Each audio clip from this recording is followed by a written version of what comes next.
위치도 좋고 실속 있네. 내일 같이 보러 가자. 순이가 고개를 끄덕였습니다. 그 시각 민호의 집은 쓰레기장이 되어 있었습니다. 냉장고 속 음식은 곰팡이가 피었고 싱크대에는 설거지가 산더미처럼 쌓여 있었어요. 엄마, 이 냄새 뭐예요? 집이 왜 이래요? 퇴근한 민호가 소리쳤습니다. 모르겠다. 서연이 없으니까 뭐가 어디 있는지 알 수가 없어. 영자는 기력 없는 목소리로 대답했습니다. 그럼 엄마가 좀 치우시든가요. 저 퇴근했는데 이게 뭐예요? 이놈아, 나 허리 아파 죽겠는데 왜 이래? 모자는 서로에게 화풀이하며 고성을 질렀습니다. 엄마가 서연한테 좀 잘하지 그랬어요. 엄마 때문에 이렇게 됐잖아요. 너 때문 아니야? 내가 마누라 단속 못해서 이 지경 된 거 아니야? 영자는 동네 노인정에 나갔다가도 망신만 당하고 돌아왔습니다. 영자 씨, 요즘 세상에 며느리 친정잔치 못 가게 하는 시집이 어디 있어요? 그러게요. 시대가 어느 때인데 출가 외인 타령을 해요.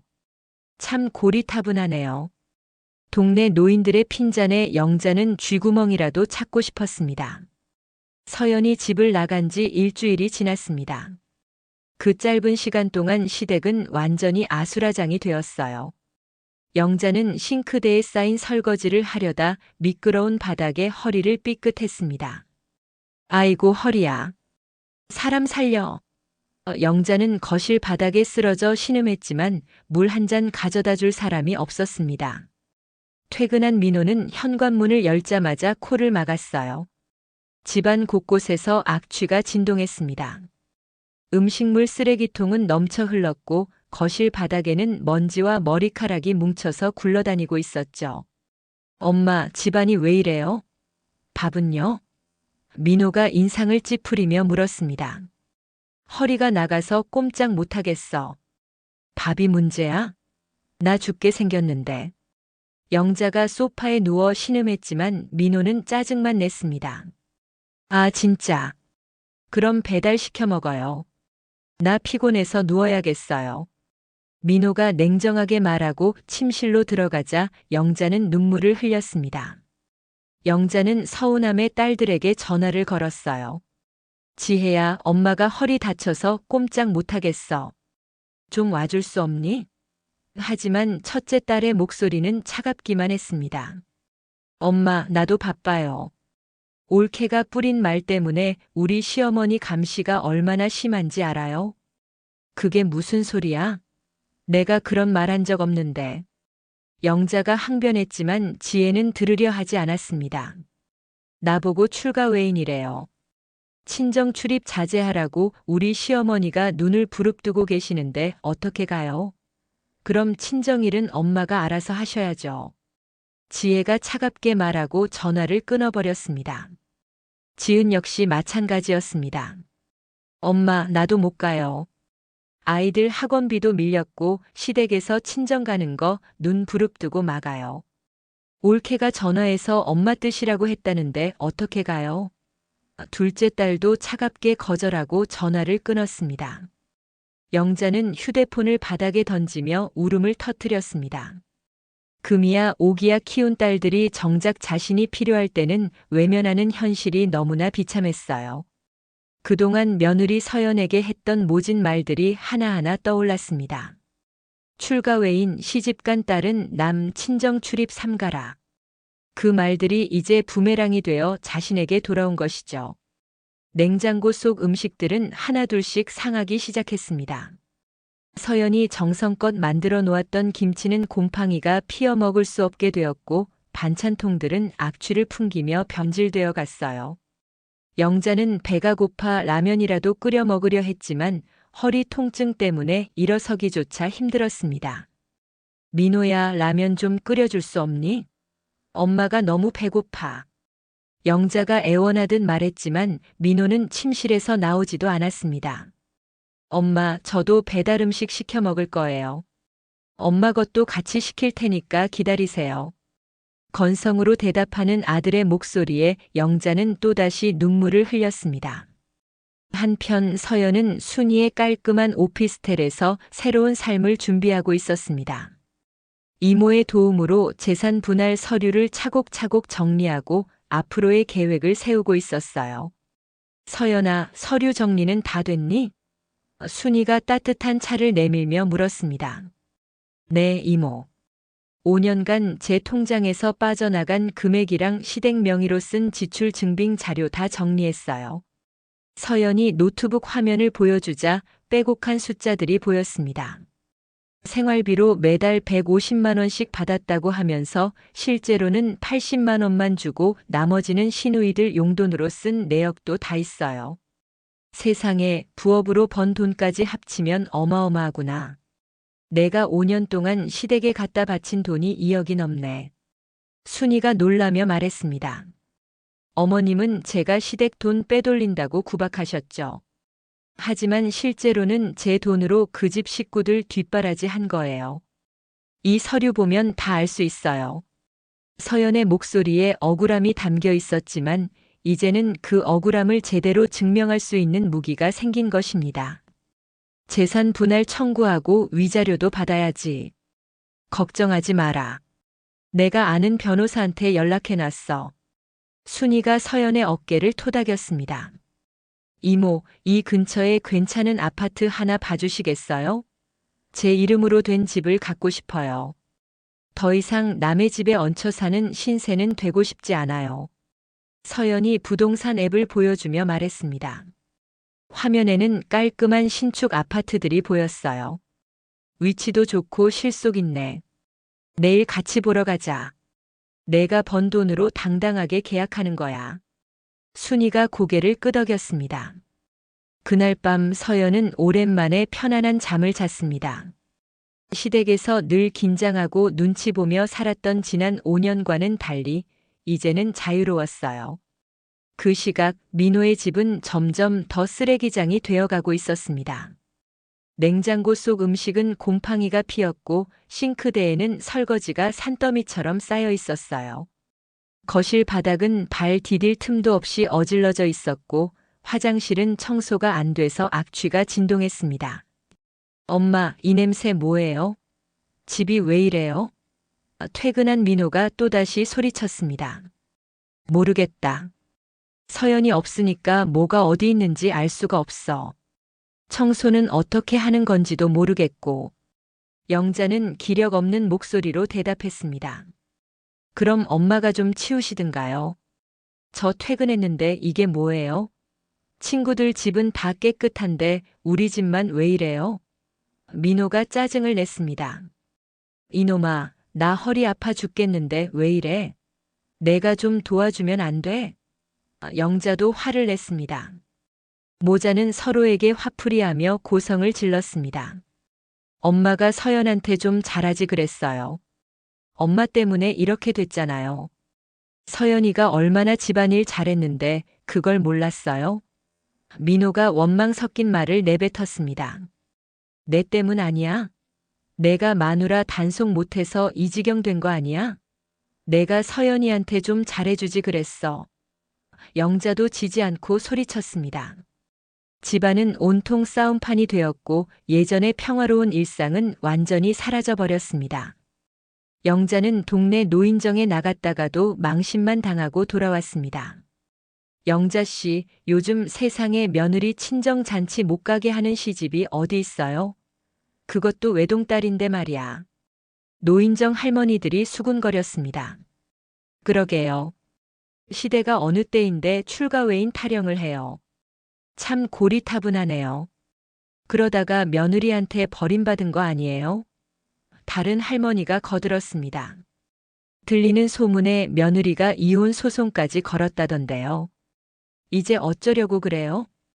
동네 노인들의 핀잔에 영자는 쥐구멍이라도 찾고 싶었습니다. 얼굴이 화끈거려 더 이상 노인정에 앉아 있을 수가 없었어요. 영자는 황급히 자리를 뜨고 집으로 돌아왔지만 집은 여전히 쓰레기장 같은 모습이었습니다. 며칠 후 첫째 딸 지혜가 예고도 없이 친정에 들이닥쳤습니다. 엄마, 나 돈 좀 빌려줘. 애 학원비가 급해서 그래. 지혜가 숨을 헐떡이며 말했습니다. 돈? 지난번에 용돈 두둑히 줬잖니? 벌써 다 썼어? 영자가 놀라며 물었습니다. 엄마, 요즘 물가가 얼마나 비싼데요? 그것도 금방 다 나갔어요. 그리고 시댁에서 명절 준비하라고 돈 보태라는데 어떡해요? 지혜가 투덜거렸습니다. 서연이 없으니 지금은 나도 돈이 빠듯해. 병원비도 나가고. 영자가 난처하게 말했습니다. 영자는 서랍을 열어 생활비 통장을 확인했지만 잔액은 거의 바닥이었습니다. 서연이 관리하던 비상금이며 적금 통장이 모두 서연의 이름으로 되어 있었기 때문이죠. 영자는 그제야 서연이 얼마나 야무지게 살림을 꾸려왔는지 깨달았습니다. 자기 돈이라 믿었던 것들이 사실은 서연이 피땀 흘려 모아놓은 소중한 재산이었다는 사실을요. 서연이 없으니까 집구석이 완전히 거짓골이 됐네. 엄마 어떡할 거야? 지혜가 집안을 둘러보며 혀를 찼습니다. 그러게. 내가 몰랐어. 서연이가 얼마나 많은 일을 했는지. 영자가 한숨을 쉬며 말했습니다. 돈이 없다니 어쩔 수 없네. 엄마 나간다. 빨리 서연이랑 화해해요. 이래 가지고는 안 되잖아요. 지혜는 돈이 없다는 말에 냉정하게 집을 나가버렸습니다. 일주일 후 민호는 퇴근길에 법원에서 온 두툼한 등기 우편을 받아들었습니다. 그 안에는 이혼 소장과 함께 서연이 청구한 생활비 및 소득 반환 소송 서류가 들어 있었어요.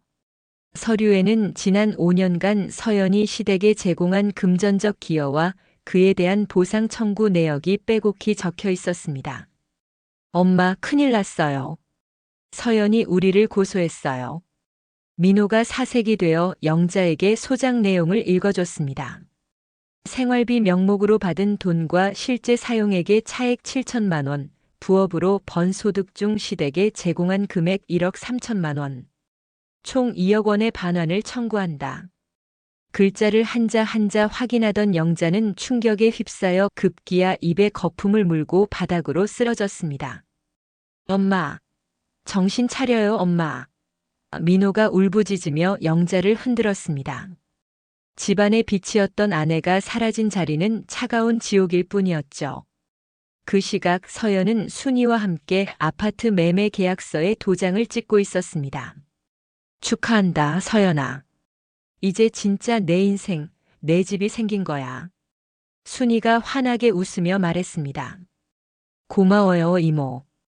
이제야 숨이 좀 쉬어지는 것 같아요. 서연의 얼굴에는 더 이상 불안함이나 슬픔이 없는 오직 평온하고 만족스러운 미소만이 가득했습니다. 새 아파트 열쇠를 손에 쥔 서연은 창밖으로 펼쳐진 도시 풍경을 바라보며 깊은 숨을 들이마셨어요. 이제 진짜 자신만의 공간, 자신만의 삶이 시작되는 것입니다.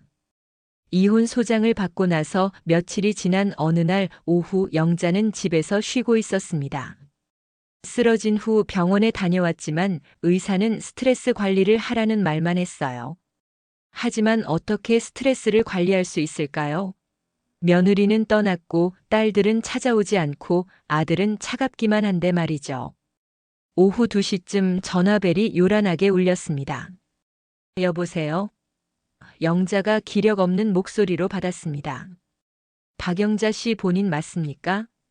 차갑고 위협적인 남자 목소리가 들렸어요. 목소리는 공식적이고 위압적이어서 영자는 자기도 모르게 등골이 오싹해졌습니다. 네, 그런데 누구세요? 영자가 조심스럽게 물었습니다. 여기는 대검찰청 금융범죄수사팀입니다. 지금 박영자 씨와 관련된 중대한 사건이 접수되어 연락드렸습니다.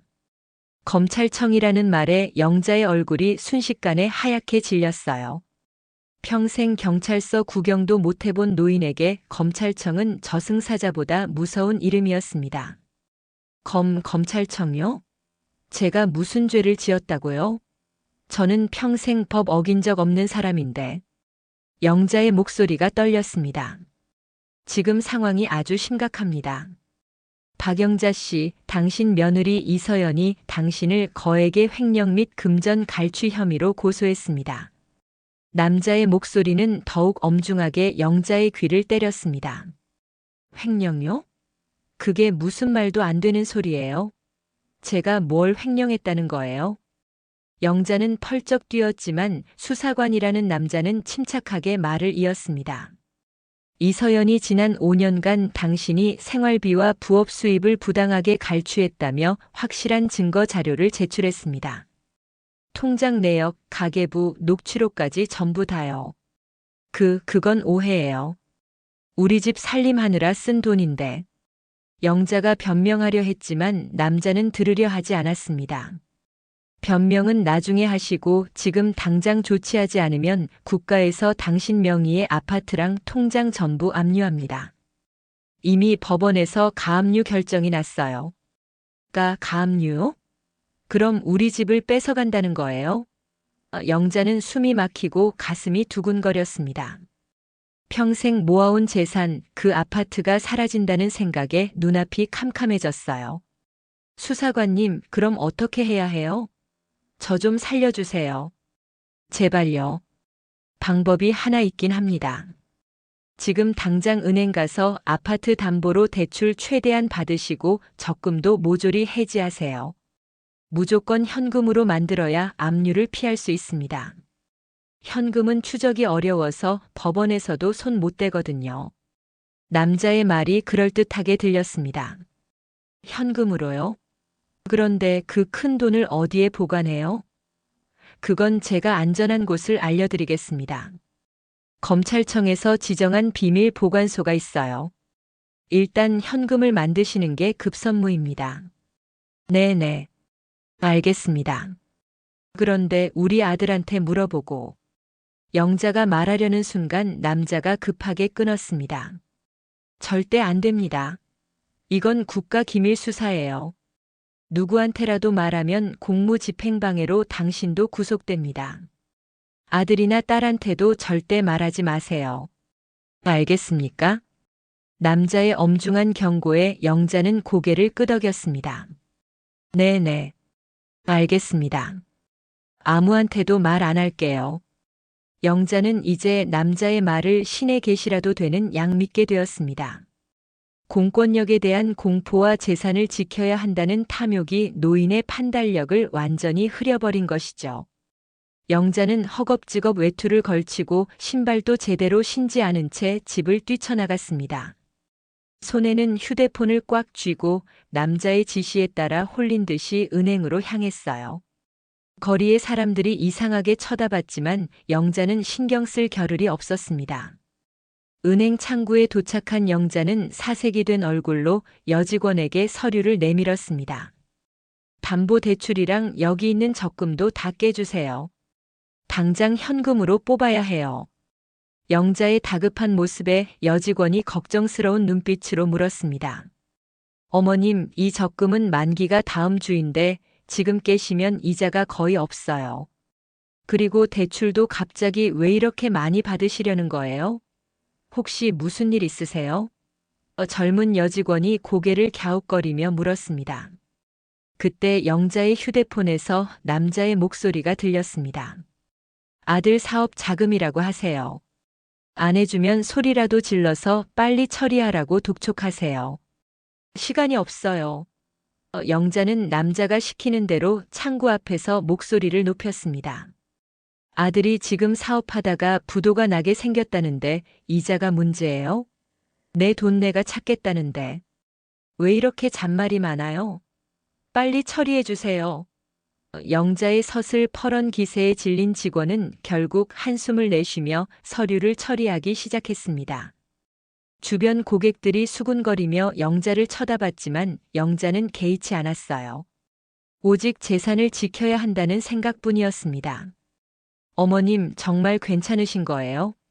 이렇게 큰 금액을 현금으로 찾으시면 위험해요. 혹시 보이스피싱 아니에요? 여직원이 마지막으로 한 번 더 확인했지만 영자는 고개를 저었습니다. 아니에요. 검찰청에서 전화 온 거라고요. 빨리 좀 해주세요. 결국 약 1시간 후 영자는 5만 원권 다발이 꽉 들어찬 묵직한 검은 가방을 끌고 은행을 나왔습니다. 총 3억 원 영자의 전 재산이었어요. 가방을 들고 나오는 순간 영자는 주위를 두리번거렸습니다.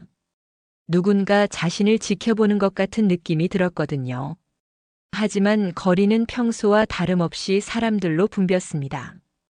영자는 가방을 움켜쥐고 휴대폰 속 남자의 지시를 기다렸습니다. 그때 마침 근처 부동산 상담소에서 나오던 서연과 순이가 그 광경을 목격했습니다.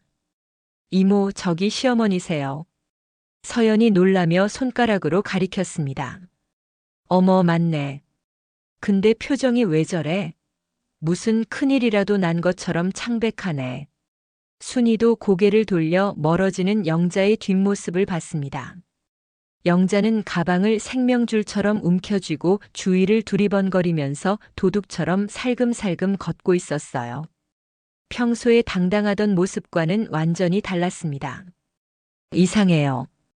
이혼 소송 중인데 저렇게 큰 가방 들고 어디 급하게 가시는 걸까요? 혹시... 서연의 눈매가 날카로워졌습니다. 혹시 재산 분할 안 해주려고 돈을 빼돌려 숨기시는 건 아닐까요? 서연의 머릿속에 불길한 예감이 스쳤어요. 이모, 우리 뒤 좀 밟아봐요.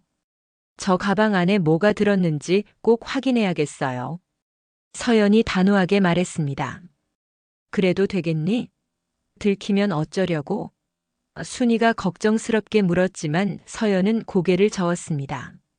내 돈이 사라질지도 모르는 일이에요. 재산 분할 받을 게 하나도 안 남으면 내 5년 세월은 누가 보상해줘요? 저 가방 안에 뭐가 들었는지 확인만 할게요. 서연과 순이는 멀찍이 떨어져서 영자의 뒤를 조심스럽게 따라갔습니다. 영자는 휴대폰을 귀에 대고 누군가와 계속 통화하며 걷고 있었습니다. 네, 수사관님. 지금 가는 중입니다. 어디로 가면 되죠? 중앙공원 뒤쪽 낡은 화장실 앞으로 오세요. 거기가 안전합니다. 전화 너머 남자는 영자를 인적이 드문 곳으로 유인하고 있었습니다. 중앙공원 뒤쪽이요? 거기 사람이 별로 없는데. 영자가 불안하게 말했지만 남자는 단호했습니다. 그래서 안전한 겁니다. 비밀 수사니까 사람 많은 곳에서는 안 돼요. 빨리 오세요. 영자는 남자의 말을 따라 공원으로 향했습니다. 서연과 순이는 더욱 조심스럽게 거리를 두고 따라갔어요. 영자는 숨을 몰아쉬며 공원 구석진 곳으로 향하더니 화장실 앞 낡은 벤치에 주저앉았습니다. 지금 도착했어요. 이제 어떻게 하면 됩니까? 잘하셨습니다. 이제 우리 검찰청 요원이 검은 모자를 쓰고 갈 겁니다. 그 사람한테 가방 넘겨주세요. 비밀 수사니까 신분증 확인 같은 거 해서 요원 당황하게 만들지 마시고요. 그냥 조용히 가방만 건네주세요. 서연과 순이는 커다란 나무 뒤에 숨어서 이 모든 광경을 지켜보고 있었습니다. 이모, 아무래도 이상해요. 저기 모자 쓴 남자 오는 거 봐요. 저게 무슨 검찰 요원이에요? 딱 봐도 사기꾼이잖아요. 서연은 직감적으로 이것이 보이스피싱임을 깨달았습니다. 검은 모자를 깊게 눌러쓰고 마스크를 한 남자가 영자에게 다가갔습니다.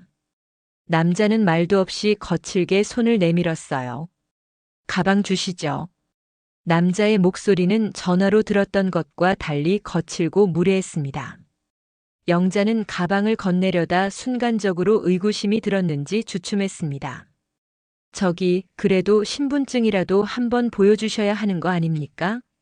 검찰청 요원이시라면. 아, 참. 시간 없다니까요. 이러다 잘못되면 책임질 거예요. 남자가 짜증 섞인 목소리로 가방끈을 확 잡아당겼습니다. 영자는 당황해서 가방을 뺏기지 않으려고 뒷걸음질을 치기 시작했어요. 어머, 왜 이렇게 무식하게 잡아당겨요? 잠깐만요. 정말 검찰청 분이 맞아요? 허둥대던 영자는 그만 벤치 다리에 발이 걸려 뒤로 크게 넘어지고 말았습니다. 으악!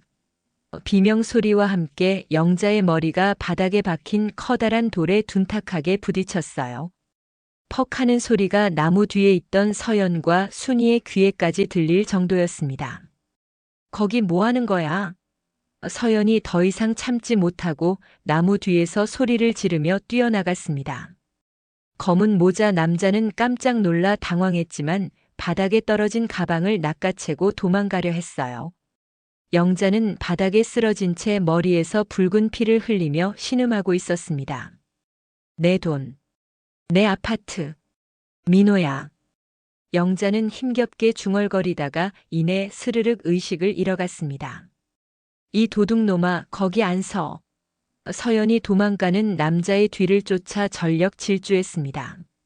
서연의 몸이 마치 용수철처럼 튀어나가 범인의 발목을 낚아챘어요. 범인은 바닥에 나뒹굴면서도 3억 원이 든 검은 가방을 결코 놓지 않으려 발버둥을 쳤습니다.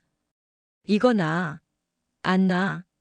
범인의 거친 욕설이 공원을 울렸지만 서연은 죽기 살기로 가방끈을 움켜쥐었습니다. 이 가방 안에는 시어머니의 전 재산뿐만 아니라 제가 5년 동안 피땀 흘리며 일궈온 삶의 대가가 들어있어요. 절대 못 넘겨줘요.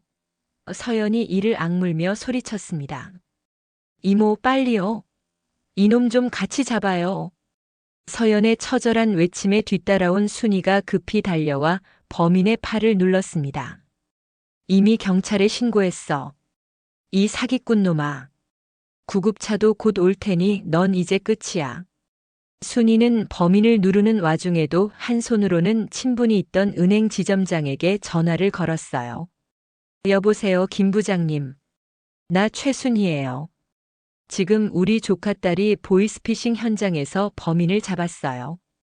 당장 박영자 씨 명의의 모든 계좌 송금 차단하고 사고 신고부터 넣어줘요. 빨리요. 순이의 기민한 대처에 범인은 당황한 기색이 역력했습니다. 범인이 품에서 번뜩이는 등산용 칼을 꺼내 들었습니다. 비켜, 다 죽여버리기 전에. 이거 나. 칼끝이 서연의 얼굴을 스치듯 지나갔고 순이는 비명을 지르며 뒤로 주춤했어요. 하지만 서연은 물러서지 않았습니다. 찰나의 순간 서연은 벤치 옆에 비치된 빨간 소화기를 발견하고는 망설임 없이 안전핀을 뽑았습니다. 어디 봐, 이 나쁜 놈아. 하얀 분말 가루가 폭포수처럼 쏟아져 나와 범인의 얼굴을 정면으로 강타했습니다. 으악! 내 눈. 안 보여. 하얀 연기 속에서 범인이 비명을 지르며 비틀거렸고 그 소동에 산책하던 시민들이 하나둘 몰려왔어요. 저 사람 도둑이에요. 보이스피싱 사기범이에요. 제발 좀 도와주세요. 서연의 절규에 건장한 남성 시민 셋이 달려들어 범인을 바닥에 짓눌렀습니다. 어딜 도망가. 조용히 못해. 시민들이 범인을 제압하는 동안 서연은 영자에게 달려갔어요. 어머님, 어머님. 제 말 들리세요? 눈 좀 떠보세요. 영자는 창백한 얼굴로 의식을 잃은 채 머리 밑으로 붉은 피를 계속 쏟아내고 있었습니다. 범인이 제압된 지 1분도 되지 않아 멀리서 요란한 사이렌 소리가 공원을 가득 채웠습니다. 경찰차와 구급차가 거의 동시에 도착했어요. 여기요. 여기 다친 사람 있어요. 순이가 큰 소리로 외쳤습니다. 구급대원들이 거칠게 숨을 몰아쉬는 영자를 들것에 실어 구급차로 옮겼습니다. 보호자분 계세요? 제가 며느리예요. 같이 갈게요. 서연이 떨리는 손으로 대답하며 구급차에 올라탔습니다. 경찰은 범인을 연행하면서 서연에게 간단한 상황을 물었어요. 이분이 보이스피싱 피해자시죠? 가방은 어떻게 됐습니까? 여기 있어요. 3억 원이 들어있대요. 확인 좀 해주세요. 서연이 무거운 가방을 경찰에게 넘겼습니다. 잘하셨습니다. 이거 못 찾았으면 큰일 날 뻔했네요. 나중에 경찰서로 진술하러 와주셔야 해요. 경찰관이 고개를 끄덕이며 말했습니다. 네, 알겠습니다. 먼저 병원 가봐야 해서요. 서연은 구급차 문이 닫히기 직전 순이를 돌아봤습니다. 이모, 민호한테 연락 좀 해주세요. 어머님이 큰일 났다고요. 알았어. 걱정 마. 내가 다 처리할게. 순이가 엄지를 치켜들며 말했습니다. 구급차는 사이렌을 울리며 병원으로 향했고 서연은 의식 없는 영자의 손을 꼭 잡고 있었어요. 병원 응급실 소독약 냄새와 긴장감이 감돌았습니다. 영자가 수술실로 들어간 지 1시간쯤 지났을 때 민호와 시누이들이 요란한 발소리를 내며 복도로 달려왔습니다. 엄마는 어떻게 됐어? 무슨 일인데 갑자기 이래? 첫째 지혜가 숨을 헐떡이며 오자마자 물었지만 그녀의 다음 질문은 더 충격적이었습니다. 그리고 돈은? 그 가방은 어떻게 됐냐고? 3억이라며? 지혜의 첫 번째 관심사는 어머니의 안부가 아니라 돈이었습니다. 서연은 귀를 의심하며 지혜를 바라봤어요. 어머님은 지금 수술 중이시고 생명에는 지장 없으시대요. 돈은 제가 지켜서 경찰에 넘겼어요. 범인도 잡았고요. 서연이 차분하게 대답했습니다. 휴, 다행이다. 정말 천만다행이야. 둘째 지은이 가슴을 쓸어내리며 안도의 한숨을 내쉬었습니다. 그게 우리 집 전 재산인데 너한테 재산 분할로 뺏기기도 전에 사기꾼한테 날렸으면 우리 다 길바닥 나앉을 뻔했잖아. 서연은 소름이 돋았습니다. 사경을 헤매는 어머니보다 돈 걱정이 먼저인 시누이들의 모습에 경악을 금치 못했어요. 언니들, 지금 그게 할 소리예요? 어머님이 수술실에서 사투 벌이고 계시는데 제일 먼저 돈 얘기가 나와요? 아니, 엄마야 당연히 걱정되지. 하지만 현실적으로 그 돈 없으면 우리 집안 풍비박산 아니야? 엄마도 돈 있어야 치료받고 요양하지. 지혜가 뻔뻔하게 대꾸하며 명품 가방을 고쳐들었습니다. 맞아, 언니. 엄마 깨어나면 그 돈부터 확실히 챙겨야 해. 또 이런 일 당하면 어떡해? 엄마 판단력도 흐려진 것 같고. 지은까지 거들자 서연은 고개를 저으며 입을 다물었습니다. 더 이상 말해봐야 소용없다는 걸 깨달았어요. 민호는 그저 멍하니 수술실 문만 바라볼 뿐 누나들의 망언을 말릴 생각조차 하지 못하고 있었습니다. 긴 수술이 끝나고 영자는 중환자실을 거쳐 일반 병실로 옮겨졌어요. 머리에 하얀 붕대를 감은 영자는 초점 없는 눈으로 천장을 바라보고 있었습니다. 그때 덜 닫힌 병실 문틈으로 복도에서 나누는 시누이들의 목소리가 영자의 귀에 날카롭게 박혔습니다. 언니, 엄마 깨어나면 바로 통장은 우리가 관리한다고 하자. 엄마 이제 판단력도 흐려진 것 같아. 보이스피싱에 당할 뻔했잖아. 그러게 말이야. 서연한테 맡겨뒀다가는 이혼 소송에서 다 빼앗길 거야. 이번 기회에 우리가 딱 쥐고 있어야 해. 지혜의 목소리가 차갑게 들렸습니다. 엄마가 또 보이스피싱인지 뭔지 당하면 어떡해? 우리가 관리하는 게 엄마를 위해서도 낫다고 해야지. 영자는 감은 눈꺼풀 사이로 뜨거운 눈물을 소리 없이 흘렸습니다. 자신이 그토록 금이야 오기야 키운 딸들의 진심이 고작 자신의 재산이었다는 사실에 가슴이 갈기갈기 찢어졌어요.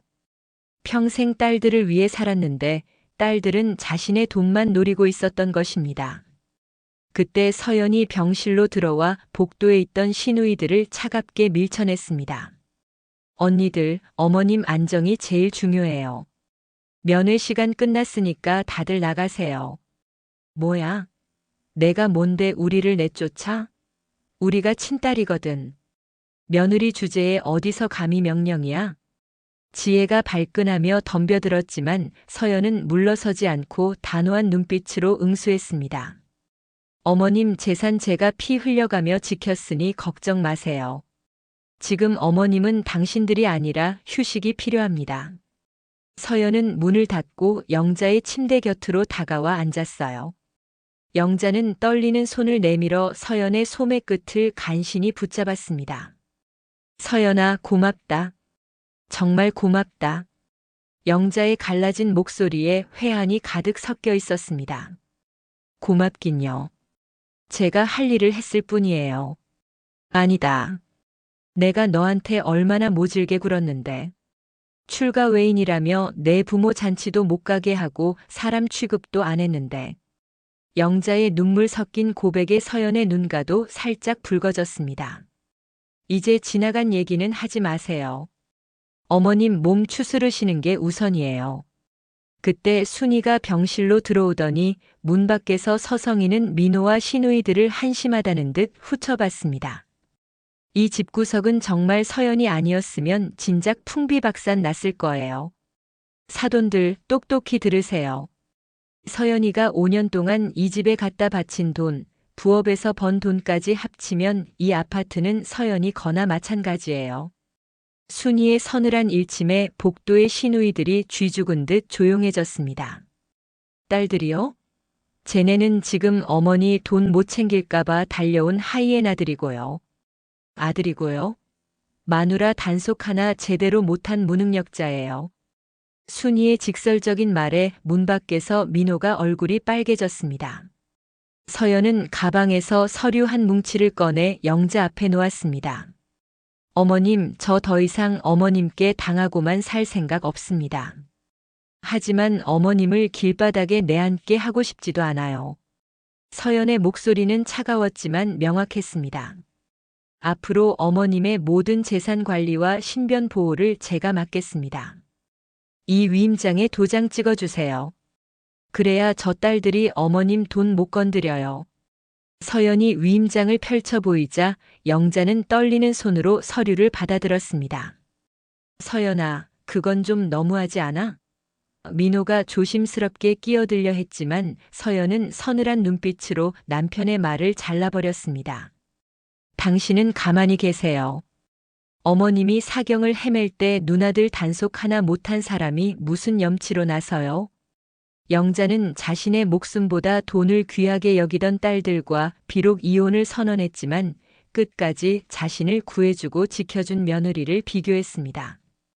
이제야 누가 진짜 자신의 편인지 뼈저리게 깨달은 것이죠.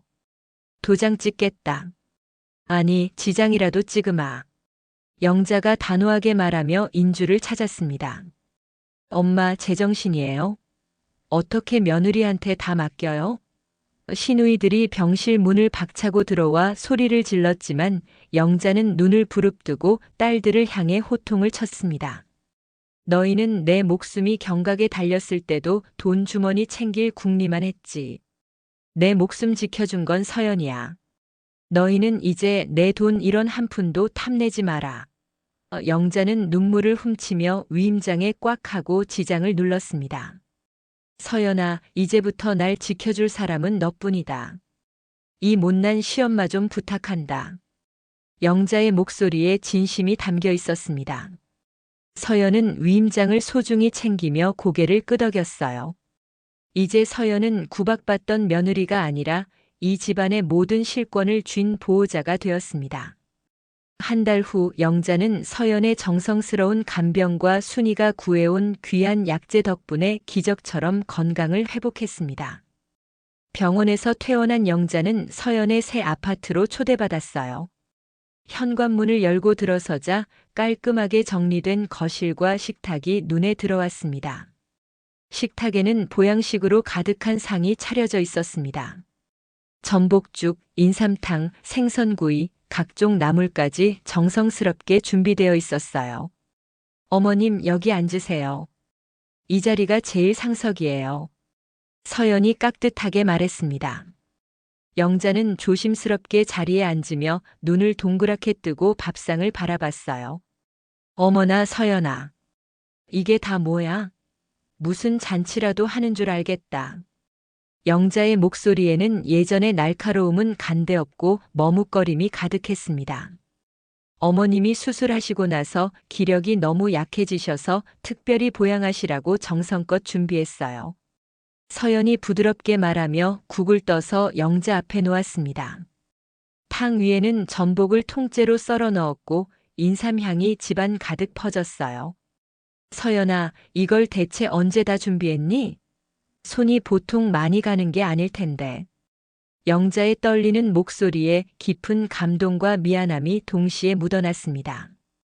새벽에 수산시장 가서 제일 싱싱한 걸로 사다가 준비했어요. 식기 전에 어서 드세요. 영자는 숟가락을 들며 눈물을 글썽였습니다. 지난 5년간 자신이 며느리에게 얼마나 모질게 굴었는지, 그런 자신을 위해 며느리가 이렇게 정성을 다하는 모습이 너무나 미안하고 고마웠어요. 서연아, 나는 너한테 그렇게 못되게 굴었는데. 이제 그런 얘기 하지 마세요. 다 지나간 일이에요. 서연이 물컵을 채워주며 말했습니다. 그때 현관문이 열리며 민호와 시누이들이 우르르 들어왔어요. 서연이 가족 회의를 하겠다며 미리 불러놓은 것이었습니다. 다들 오셨네요. 식사 끝났으니 이제 중요한 이야기 좀 하죠. 서연은 식탁을 치울 틈도 없이 서류 봉투에서 종이 한 장을 꺼내 테이블 위에 탁 올려놓았습니다. 표지에는 가족평등 조약이라고 큼직하게 적혀 있었어요. 이미 알고 계시겠지만 앞으로 이 집의 모든 가게 주도권과 재산 관리는 제가 맡게 됐어요. 서연이 서류를 테이블 정중앙에 놓으며 단호하게 선언했습니다. 그리고 차분하게 조약서를 펼쳤습니다. 이건 우리 가족이 앞으로 지켜야 할 가족평등 조약이에요. 첫 번째, 명절과 제사는 이제부터 각자 집에서 알아서 지냅니다. 시댁과 친정을 번갈아 가며 모시는 것도 좋고 각자 편한 대로 하면 됩니다. 서연의 목소리는 침착했지만 단호했습니다. 뭐? 그럼 조상님 제사는 누가 모셔? 그게 무슨 말도 안 되는 소리야? 지혜가 소리를 질렀지만 서연은 말을 멈추지 않았습니다. 두 번째, 친정 부모님 모시는 행사나 경조사의 시댁은 무조건적인 지원과 참석을 하실 것. 생일, 칠순, 팔순 등 모든 행사에 빠짐없이 참석하고 정성껏 준비합니다. 서연의 목소리가 얼음장처럼 차갑게 울렸습니다. 세 번째, 시누이들이 친정집에 올 때는 며느리인 저에게 미리 허락을 받을 것. 최소 3일 전에 방문 목적과 시간을 알려주시고 승인받은 후에만 방문 가능합니다. 참나 어이가 없어서. 우리가 왜 엄마 집에 오는데 며느리 허락을 받아야 해? 너 미쳤니? 지은이 코웃음을 치며 말했습니다. 그때 가만히 듣고 있던 영자가 젓가락을 탁 내려놓으며 천둥 같은 소리를 냈어요. 이것들아, 지금 어디라고 목소리를 높여? 너희가 돈 한 푼이라도 됐냐? 영자의 목소리에 분노가 가득했습니다. 엄마, 그게 무슨 소리야? 우리가 엄마 걱정 얼마나 했는데. 입 닥치지 못해. 영자가 소리를 버럭 지르자 시누이들이 움찔했습니다. 서연이 없었으면 너희 친정집 진작 망했고 나도 산속에 묻혔을 거다. 내 목숨 지켜준 건 서연이야. 너희는 내가 죽어가는데도 돈 계산만 했잖아. 영자의 단호하고 서늘한 목소리에 시누이들은 순식간에 할 말을 잃고 입을 다물었습니다. 이제부터 난 무조건 서연이 말에 따를 거야. 토달 거면 당장 나가. 2번 말 안 해. 시어머니가 며느리 편을 들며 쇠를 박자 병실처럼 정적이 감돌았습니다. 민호는 당황한 표정으로 서연과 어머니를 번갈아 보고 있었어요. 어머님께서도 이렇게 말씀하시니까 앞으로는 이 조약대로 집안을 운영하겠어요. 서연이 조약서와 볼펜을 남편 민호에게 내밀었습니다. 자, 서명하세요. 당신부터. 서연아, 이건 좀 너무한 거 아니야? 내 체면도 있는데. 서명 안 할 거면 중단했던 이혼 소송 지금 바로 다시 진행하죠. 어쩔까요? 서연의 차가운 눈빛에 민호는 할 말을 잃었습니다. 그리고 네 번째 조항도 있어요. 남편 강민호는 매주 집안일의 50%를 분담하며 명절 음식 준비에 적극 참여할 것. 서연이 조약서를 넘기며 추가 조항을 읽어내려갔습니다. 민호는 하나의 기세에 눌려 떨리는 손으로 서명란을 채웠어요. 5번째, 생활비는 투명하게 공개하고 모든 지출 내역은 매달 정산합니다. 시댁 경조사비도 양가 동등하게 지출합니다. 6번째, 시누이들은 친정 방문 시 빈손으로 오지 않으며 방문 후 반드시 집안일을 도울 것. 설거지, 청소 등 최소 2시간 이상 가사 노동에 참여합니다. 서연이 조항을 하나하나 읽어내려가자 시누이들의 얼굴이 점점 굳어갔습니다. 7번째, 모든 가족 구성원은 서로를 존중하며 출가 외인이나 시집간 딸 등의 차별적 언어를 사용하지 않습니다. 위반 시 한 달간 친정 출입 금지. 서연의 목소리는 흔들림이 없었습니다. 시누이들도 영자의 눈치를 보며 어쩔 수 없이 굴욕적인 서명을 마쳤어요. 지혜와 지은은 입술을 깨물며 분한 표정을 지었지만 재산권이 서연에게 넘어간 이상 거부할 수 없었습니다. 이제 집안의 주도권이 완전히 서연에게 넘어간 것입니다. 좋아요.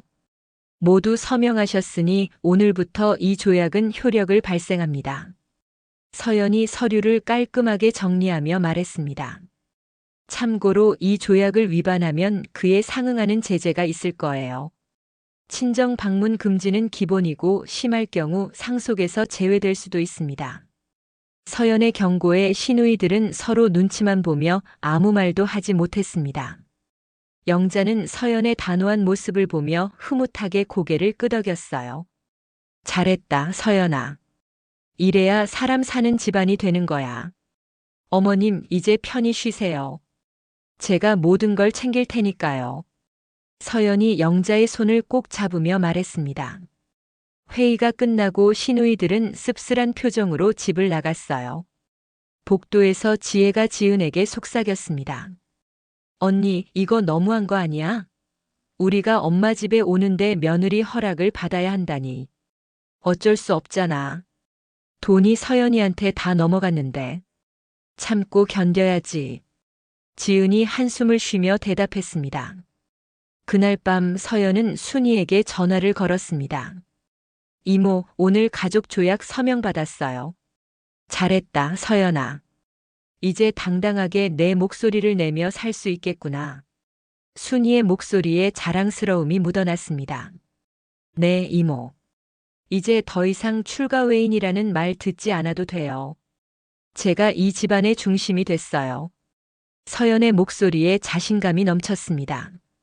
길고 힘든 싸움이었지만 결국 서연은 승리한 것입니다. 다음 이야기가 궁금하시면 구독과 좋아요를 눌러주세요. 영상 제작에 큰 힘이 됩니다.